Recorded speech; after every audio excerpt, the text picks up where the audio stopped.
আসসালামু আলাইকুম। সূরা তওবা এর আয়াত নম্বর 17 এবং 18-র প্রতি আপনাদের দৃষ্টি আকর্ষণ করছি। 17 নম্বর আয়াতে বলা হচ্ছে যে মুশরিকরা মসজিদের রক্ষণাবেক্ষণকারী হবে না, এটা মুমিনরা রক্ষণাবেক্ষণ করবে। আর 18 নম্বর আয়াতে আল্লাহ পাক বলছেন, ইন্নামা ইয়ামুরু মাসাজিদাল্লাহি, নিশ্চয়ই আল্লাহর মসজিদগুলো তারাই আবাদ করবে, মান আমানা বিল্লাহি, যারা আল্লাহর প্রতি বিশ্বাস রাখে, ওয়াল ইয়াউমিল আখিরি, আর আখিরাতের প্রতি বিশ্বাস রাখে, অর্থাৎ মুমিনরা।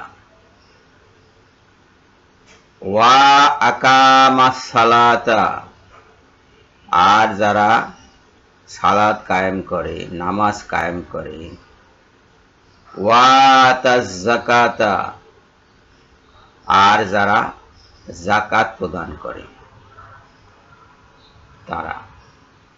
এখন এইটা দেখানোর কারণ কি? দেখানোর কারণ হলো যে কিছু সংখ্যক লোক ইউটিউবে ফেসবুকে ঢুকে বলছে যে মসজিদ গড়ার কথা কোরআনে নাই, এটা হাদিসের ব্যাপার। কেউ কেউ বলে নবীজি একটা মসজিদও কায়েম করেননি, একটা মসজিদও নির্মাণ করেননি। কেউ কেউ বলে যে মসজিদে গেলেই কুফরি হবে, মানে মসজিদ থেকে মুসলমানকে ফিরিয়ে রাখার জন্য যত প্রকার দায় তদবির দরকার হয় তার সবই তারা করছে।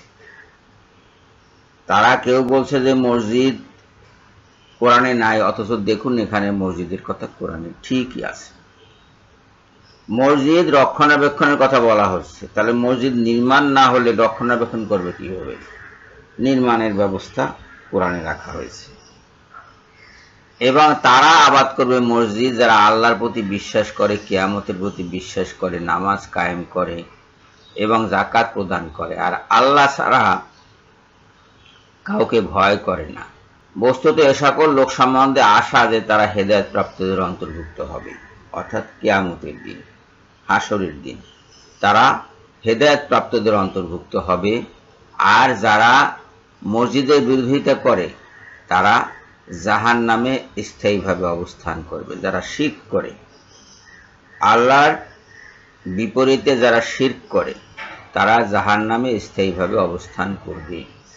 আর যারা মসজিদ নির্মাণ করে, নামাজ কায়েম করে, যাকাত দেয়, আল্লাহ ছাড়া আর কাউকে ভয় করে না, তারা হেদায়েত প্রাপ্তদের অন্তর্ভুক্ত হবে। হেদায়েত প্রাপ্তরা কারা? কোথায় তাদের অবস্থান হবে? জান্নাতে।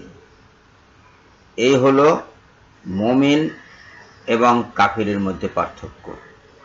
যারা মসজিদের বিরোধিতা করছে, মসজিদে যাওয়াটাকেই যারা অন্যায় মনে করছে, তারা কাফির। আমি অবাক হয়ে ভাবি যে এইসব কাফিরের এত ভক্ত কিভাবে জোটে। আপনি ইউটিউব ফেসবুকে দেখবেন, যে কোনো সোশ্যাল মিডিয়ায় দেখবেন যে এদের ভক্তের সংখ্যা অনেক, অগণিত, এবং বাহবা দিচ্ছে কমেন্ট করে। যারা এগুলো করছে, এইসব কমেন্ট যারা করছে, যারা এভাবে বাহবা দিচ্ছে, যারা তাদের ভিডিওগুলো এভাবে লাইক করছে, তারা এইসব আয়াত কখনো দেখেনি, কোরআনও ছুঁয়ে দেখেনি, হাদিসও ছুঁয়ে দেখেনি। অথচ হাদিসের বিরুদ্ধে তারা মিথ্যা প্রপাগান্ডা চালাচ্ছে, কোরআনের বিরুদ্ধেও তারা মিথ্যা প্রপাগান্ডা চালাচ্ছে। আল্লাহ তাদের হেদায়েত করুন, এই কামনা করছি আমরা। সবাইকে ধন্যবাদ জানিয়ে এখনকার মতো বিদায় হচ্ছি। আল্লাহ হাফেজ।